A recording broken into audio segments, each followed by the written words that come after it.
ข่าวเกี้ยงหมุนเจ้าในตึงเจเกียงย่าฮือหมินป่วยหมักตื้อยาเจ้าสังและก้นเฮือนลูดตายหาก็วันไหนไปส่งถึงพี่น้องผู้รับถอมเย็นข่าวเงาเขาตั้งเซ็งกูก็กูก้นค่ะในวันเมื่อในกอตกแม่นใส่ในวันที่14วันเดือนธันวาคมปี2ปลาย25ในข่าวออกข่าวในจ้อมหนังโหคอข่าวเงาคือด้านเอาขาตีในตอนในกอเกี้ยงหมุนเจ้าในตึงเจเกียงย่าฮือหมินป่วยหมักตื้อยาเจ้าสังและก้นเฮือนลูดตายหาก็วันไหน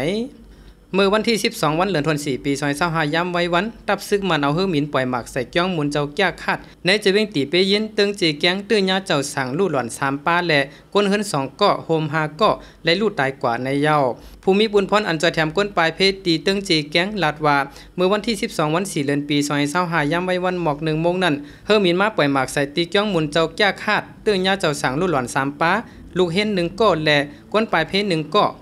ก้นเฮิรนอันหมัดเจ็บก็มีอยู่เก่าก็เตเป็นเจ้าสั่ง2ป้าและก้นปลายเพชร7ก็ออกในก้นหมัดเจ็บซึ่งนั้นมีก้นหมัดเจ็บหาวแห้งไหลไม่ใจสายใจเขาไว้ในเย้าวันในอ่ำมีจุ่มยิบกองกลางสังอยู่ไว้ปังตึกก็อ่ำมีซ้ำยาฮื้อมินมาปล่อยหมักใส่และก้นวันเขาล้อมโกฮื้อมินมาปล่อยหมักแทงในเสอ่อนกันปลายออกวันไว้ในอยู่เย้า